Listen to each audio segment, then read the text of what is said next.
ہم نے رب کے حکموں کو توڑا، ہم نے پرواہ ہی نہیں کی۔ ہم سمجھے دنیا میں آئے ہیں تو ہماری دنیا ہے، آوارہ ہوں، خواہشات نفس کے مطابق زندگی گزاریں، آنکھیں بے حیائی میں لگی رہیں، سوچیں آوارگی میں لگی رہیں، کان نغمے سنتے رہے، زبان جھوٹ بکتی رہی، ظلم و جبر کا بازار گرم رکھا، عصمتیں عزتیں پامال کرتا رہا، لوگوں کا مال لوٹتا رہا، حق غصب کرتا رہا، کلیجے اور دل چیرتا رہا، لوگوں کو زخمی کرتا رہا، لوگوں کے جذبات سے کھیلتا رہا، پرواہ نہیں کی کہ یہ دنیا ہے، امتحان گاہ ہے، چند دنوں کے لیے آئے ہیں، اللہ کے حضور پیش ہونا ہے، عملوں کا حساب ہونا ہے۔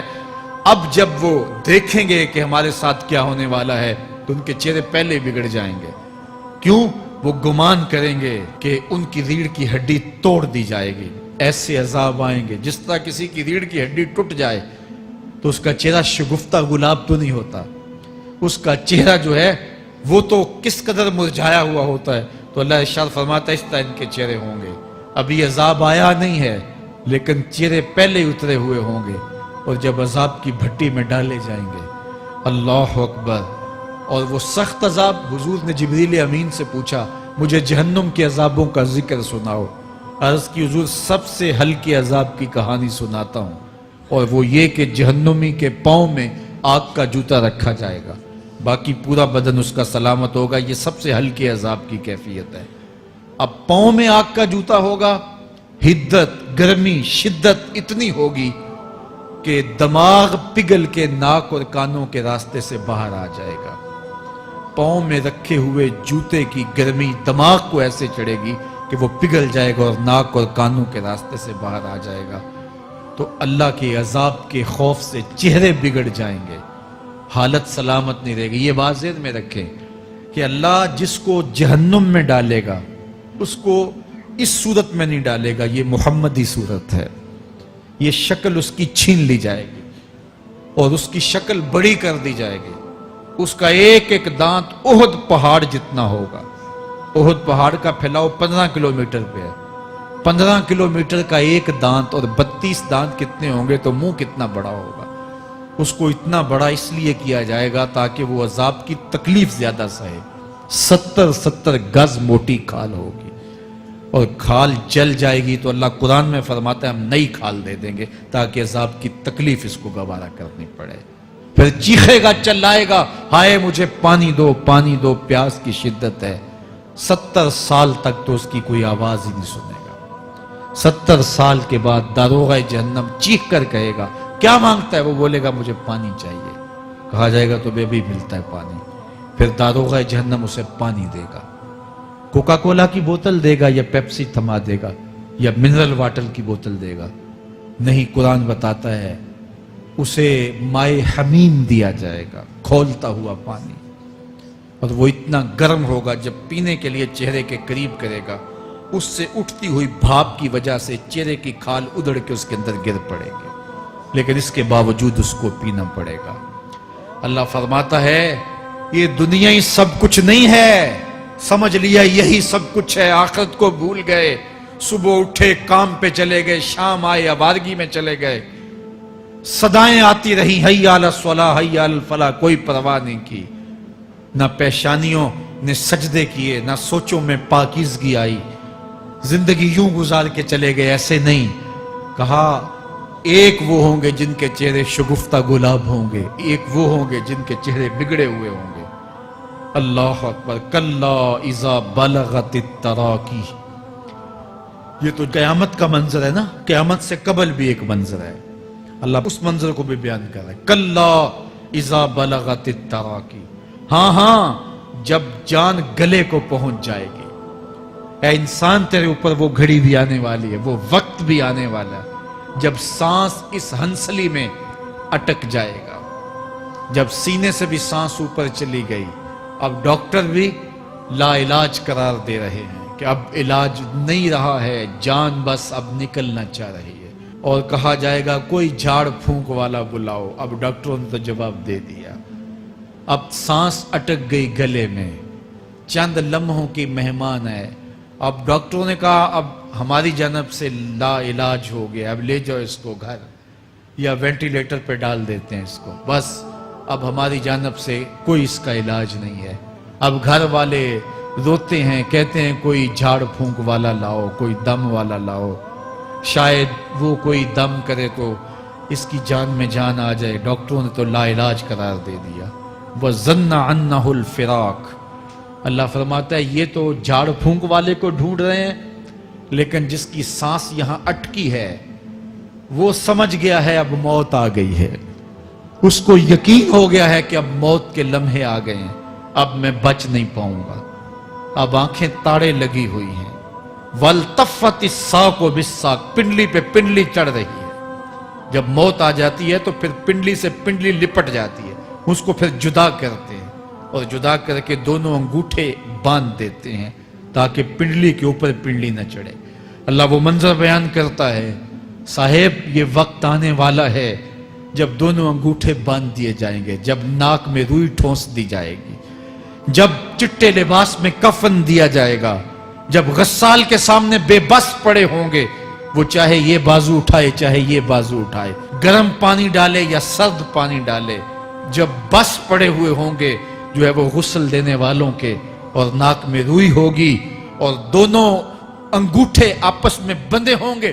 یہ محل, یہ ماڑی, یہ کوٹھیاں, یہ بنگلے جس کو سویر شام لگ کے حلال حرام کی تمیز کیے بغیر بنایا تھا, غوث اعظم رضی اللہ تعالیٰ عنہ بولے مکان بنا رہا ہے, بسیں گے اور حساب تو جا کے دے گا.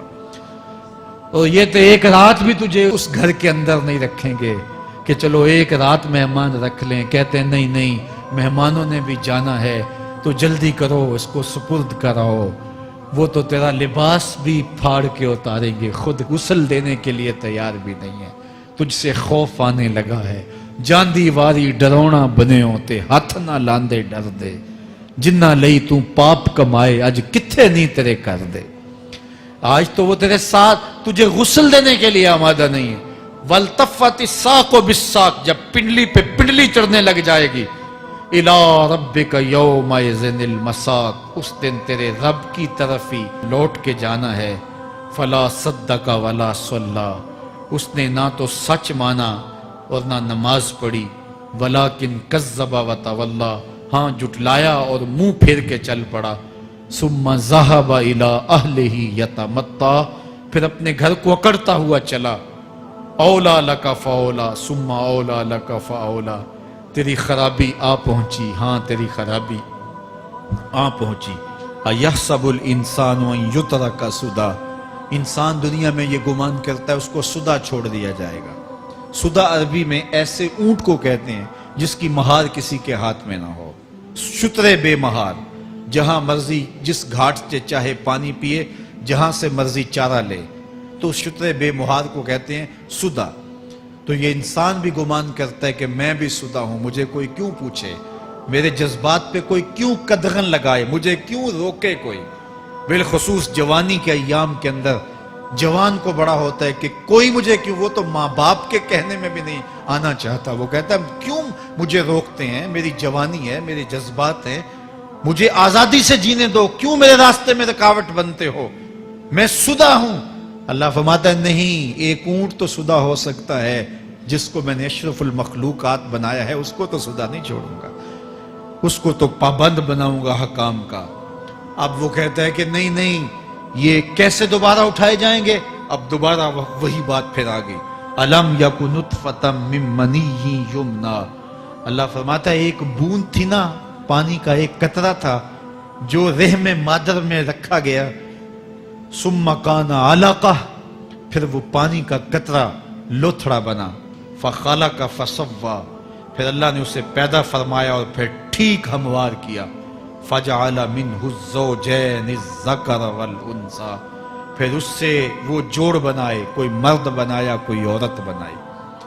کہا اب غور کر, اب تیری آنکھیں دیکھتی ہیں, بجلیاں چمکتی ہیں, تیری زبان کا طوطی بولتا ہے, لوگ اشش کرتے ہیں تیری گفتگو پہ, تیری گفتار پہ صدقے جاتے ہیں, تیرے لہجے کے جمال کو دیکھتے ہیں, تیرے سینے کا زور, تیرے پنجوں کی طاقت, تیری دماغ کی تیزیاں اور تیری سوچوں کے اجالے, تیری زوردار ٹانگیں, تیرے کڑیل بازو اور تیری چوڑی چھاتی, اور تیرے گلاب کی پتیوں جیسے ہونٹ، اے انسان یہ سب کچھ کہاں تراشا گیا؟ ماں کے رحم میں، اس تاریکی میں جو 3 پردوں میں تھی، تیرا سر تیرے گھٹنوں میں تھا، اور تیرے رب نے وہاں تیرے اندر نسوانیت یا رجولیت کی صلاحیتیں پیدا کی، تیری آنکھوں میں چمک پیدا کی، تیرے کانوں میں نغمے بکھیرے، تیری زبان کے پٹھوں پہ قوت ذائقہ رکھی،